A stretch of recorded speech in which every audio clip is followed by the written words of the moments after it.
Kumusta mga kaibigan? Welcome back sa ating channel. Kung bago ka pa lamang dito, huwag kalimutang i-like ang video na ito, mag-subscribe at pindutin ang notification bell upang lagi kang updated sa mga pinakabagong balita at showbiz updates. Maraming Pilipino ang nagising sa isang balitang nagbigay ng matinding kasiyahan at pagmamalaki sa buong bansa. Muling pinatunayan ng P-pop Kings na ang pangarap ng isang grupong Pilipino ay walang hangganan. Ang SB19 ay opisyal ng kabilang sa lineup ng isa sa pinakamalalaking music festivals sa buong mundo, ang Lollapalooza 2026 sa Chicago, Illinois. Higit pa rito, gagawa sila ng kasaysayan bilang kauna-unahang Filipino act na magtatanghal sa prestihiyosong festival na ito. Sa sandaling inilabas ang opisyal na lineup ng Lollapalooza, agad na napansin ng mga fans ang pangalan ng SB19. Sa loob lamang ng ilang minuto, nagtrending ang grupo sa iba't ibang social media platforms. Hindi lamang mga etin ang nagbunyi, kundi pati na rin ang maraming Pilipino, music lovers at maging ang ibang artists na nagpahayag ng kanilang suporta. Para sa marami, hindi lamang ito tagumpay ng 5 miyembro ng SB19. Isa itong tagumpay ng buong Pilipinas. Pero bakit nga ba napakalaki ng balitang ito? Para sa mga hindi pa pamilyar, ang Lollapalooza ay isa sa pinakasikat at pinakaprestihiyosong music festivals sa buong mundo. Taon-taon itong ginaganap sa Grant Park sa Chicago at dinadaluhan ng daan-daang libong music fans mula sa iba't ibang bansa. Mahigit 170 artists ang nagtatanghal sa 8 malalaking entablado sa loob ng 4 na araw, kaya't ang mapabilang sa lineup ay isang napakalaking karangalan para sa sinumang performer. Sa mga nakalipas na taon, ilan sa pinakamalalaking pangalan sa international music ang nakatuntong sa entabladong ito. Kaya naman nang makita ng buong mundo ang pangalang SB19 sa opisyal na lineup, marami ang nagsabing isa itong makasaysayang sandali para sa OPM at sa P-pop. Hindi naging madali ang pag-abot ng SB19 sa puntong ito. Noong una silang nagsimula, marami ang nagduda kung kaya bang sumikat ng isang P-pop group sa Pilipinas. Hindi naging madali ang kanilang training. Dumaan sila sa mahahabang oras ng ensayo, pagod, sakripisyo, at napakaraming pagsubok bago nila nakuha ang pagkilala ng publiko. Bago pa man sila maging kilala sa buong mundo, 5 ordinaryong kabataan lamang sina Pablo, Josh, Stel, Ken at Justin na may iisang pangarap, ang maipakita ang talento ng mga Pilipino sa international stage. Maraming beses silang nakaranas ng kabiguan. May mga performances na kakaunti lamang ang nanonood. May mga videos na halos walang views. May mga taong nagsasabing wala silang mararating. Ngunit sa halip na panghinaan ng loob, ginawa nila itong inspirasyon upang mas pagbutihin pa ang kanilang talento. Unti-unti nilang binuo ang kanilang pangalan hanggang sa dumating ang kantang Go Up. Marahil ay marami pa ring nakakaalala kung paano nagsimulang mag-viral ang kantang ito. Sa umpisa, tila tahimik lamang ang paglabas nito. Ngunit habang lumilipas ang mga araw, unti-unting nadiskubre ng mga tao ang kakaibang kalidad ng kanilang musika, choreography at mensahe. Ang Go Up ang naging turning point ng kanilang karera. Mula noon, hindi na sila lumingon pa. Sunod-sunod ang inilabas nilang mga kanta na lalong nagpatibay sa kanilang pangalan sa industriya. Nagkaroon sila ng mga sold-out concerts, nag-world tour, at nakilala sa iba't ibang bansa. At bawat tagumpay na kanilang natatamo ay tila nagiging inspirasyon hindi lamang sa kanilang mga fans, kundi maging sa mga kabataang Pilipinong nangangarap ding makilala sa buong mundo.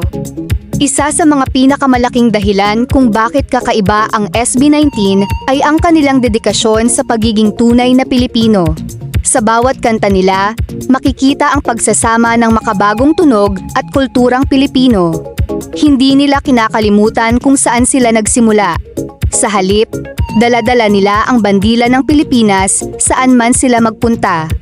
Kaya naman nang kumpirmahin na sila ang magiging unang Filipino act na magtatanghal sa Lollapalooza, maraming Pilipino ang nagsabing hindi lamang ito personal na tagumpay ng grupo, kundi isang malaking hakbang para sa buong original Filipino music.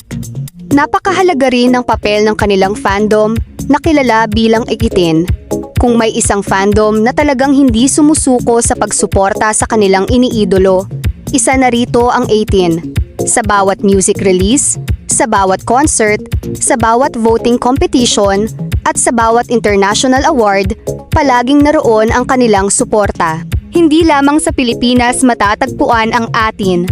Mayroon silang supporters sa Amerika, Canada, Europe, Middle East, Australia, Japan, South Korea, at marami pang ibang bansa. Dahil dito, hindi na nakapagtataka kung bakit mabilis na kumalat ang balita tungkol sa kanilang paglahok sa Lollapalooza. Sa loob lamang ng ilang oras matapos ang opisyal na anunsyo, libo-libong congratulatory messages ang bumuhos para sa grupo. Maraming celebrities, fellow artists, at music fans ang nagpahayag ng kanilang paghanga. Para sa marami, isa itong patunay na ang musikang Pilipino ay kaya ng makipagsabayan sa pinakamalalaking pangalan sa international music scene. At habang papalapit ang kanilang performance sa Chicago, lalo pang tumitindi ang excitement ng kanilang fans. Marami na ang nagpaplanong bumiyahe papuntang Estados Unidos upang personal na mapanood ang makasaysayang pagtatanghal ng SB19. Habang patuloy na lumalawak ang impluwensya ng SB19 sa iba't ibang panig ng mundo, marami ang nagsisimulang magsabi na isa na sila sa pinakamalalaking pangalan sa kasaysayan ng P-pop. Ngunit para sa grupo, ang bawat tagumpay ay hindi dahilan upang maging kampante. Sa halip, nagsisilbi itong inspirasyon upang mas pagbutihin pa ang kanilang ginagawa at maipakita sa buong mundo ang talento ng mga Pilipino. Isa sa mga pinakakahanga-hangang katangian ng SB19 ay ang kanilang pagiging hands-on sa kanilang musika. Hindi lamang sila performers na umaakyat sa entablado upang kumanta at sumayaw. Aktibo rin silang nakikibahagi sa paggawa ng kanilang mga kanta, pagbuo ng konsepto ng kanilang albums at maging sa pagdidisenyo ng direksyon ng kanilang mga proyekto. Dahil dito, mas nararamdaman ng kanilang mga fans ang pagiging totoo at personal ng bawat awiting kanilang inilalabas. Sa bawat bagong kanta, makikita ang kanilang paglago bilang mga artist. Hindi sila natatakot sumubok ng iba't ibang genre at tunog. Mula sa mga awiting nagbibigay inspirasyon hanggang sa mga kantang nagpapakita ng kanilang husay sa vocals, rap, at choreography, patuloy nilang pinapatunayan na kaya nilang makipagsabayan sa mga international artists. Hindi rin maikakaila ang napakalaking papel ng kanilang fandom na 18. Sa bawat milestone ng grupo, laging naroon ang kanilang mga taga-suporta. Sila ang unang nakikinig sa bagong kanta, unang bumibili ng concert tickets, at walang sawang nagpo-promote ng SB19 sa social media. Ang kanilang suporta ay naging malaking dahilan kung bakit mas lumawak ang fanbase ng grupo, hindi lamang sa Pilipinas, kundi maging sa iba't ibang bansa. Kapansin-pansin din na sa tuwing may bagong achievement ang SB19, hindi lamang ang kanilang fandom ang nagdiriwang. Maraming ordinaryong Pilipino ang nakikiisa dahil nakikita nila ang grupo bilang simbolo ng sipag, tiyaga at talento ng mga Pilipino. Ang kanilang tagumpay ay nagsisilbing paalala na kaya nating makipagsabayan sa pandaigdigang industriya kung bibigyan lamang ng pagkakataon at patuloy na magsisikap. Ang pagiging bahagi ng Lollapalooza ay hindi lamang isang ordinaryong performance. Isa itong pagkakataon upang maipakilala ang P-pop sa mas malaking international audience. Libu-libong music fans mula sa iba't ibang panig ng mundo ang dumadalo sa festival na ito bawat taon. Para sa marami sa kanila, maaaring ito ang unang pagkakataong mapanood ang isang Filipino group sa ganitong kalaking entablado. At ito ang dahilan kung bakit napakahalaga ng pagkakataong ito para sa SB19. Hindi lamang sila kakanta para sa kanilang mga fans. Kakatawanin nila ang buong Pilipinas sa isa sa pinakaprestiyosong music festival sa mundo. Sa bawat kanta at bawat performance, dala nila ang pag-asa na mas marami pang tao ang makakakilala sa original Filipino music. Marami ring music experts ang naniniwalang ang achievement na ito ay maaaring magbukas ng mas maraming oportunidad para sa iba pang Filipino artists. Kapag mas nakilala ang P-pop sa international scene, mas magiging interesado ang mga music producers, festival organizers, at record labels na tuklasin ang iba pang talento mula sa Pilipinas. Sa madaling salita, ang tagumpay ng SB19 ay maaaring maging daan para sa susunod na henerasyon ng mga mang-aawit at performers. Sa kabila ng lahat ng kanilang narating, nananatiling mapagpakumbaba ang 5 miyembro ng grupo. Sa kanilang mga panayam, palagi nilang ipinapahayag ang kanilang pasasalamat sa kanilang pamilya, management, production team, at higit sa lahat sa 18 na walang sawang sumusuporta sa kanila.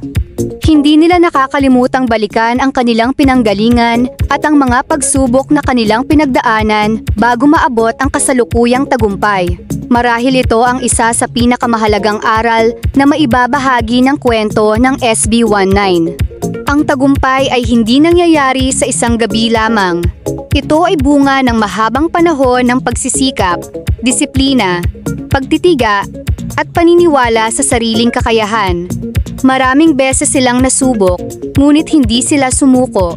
Sa halip, ginawa nilang inspirasyon ang bawat hamon upang lalo pang pagbutihin ang kanilang sarili. Milyong Pilipino ang nakasuporta at nakikiisa sa kanilang tagumpay. Anuman ang mangyari sa araw ng kanilang performance, isa na silang bahagi ng kasaysayan bilang unang Filipino act na makapagtatanghal sa prestihiyosong festival na ito. Isa itong milestone na mananatiling inspirasyon sa maraming Pilipino sa loob ng maraming taon. Ngayon, habang naghahanda sila para sa kanilang makasaysayang pagtatanghal sa Lollapalooza 2026 milyon. Sa huli, ang tagumpay ng SB19 ay hindi lamang tagumpay ng 5 miyembro ng grupo. Isa itong tagumpay ng buong Pilipinas. Ipinakita nila sa buong mundo na ang talento, sipag, at dedikasyon ng mga Pilipino ay kayang makipagsabayan sa pinakamalalaking pangalan sa global music industry. Tunay ngang ang kanilang paglalakbay ay nagsisilbing inspirasyon sa bawat Pilipinong may malaking pangarap. Ano naman ang masasabi ninyo sa napakalaking achievement na ito ng SB19? Excited na ba kayong mapanood ang kanilang makasaysayang performance sa Lollapalooza 2026? Ibahagi ang inyong opinyon sa comment section. Kung nagustuhan ninyo ang video na ito, huwag kalimutang i-like, mag-subscribe sa Pinas Showbiz Updates at pindutin ang notification bell para lagi kayong updated sa mga pinakabagong balita sa mundo ng showbiz, OPM at P-pop. Maraming salamat sa inyong panonood. Hanggang sa muli, patuloy nating suportahan ang ating mga sariling artist at ipagmalaki ang galing ng mga Pilipino sa buong mundo. Mabuhay ang OPM, mabuhay ang P-pop, at mabuhay ang Pilipinas!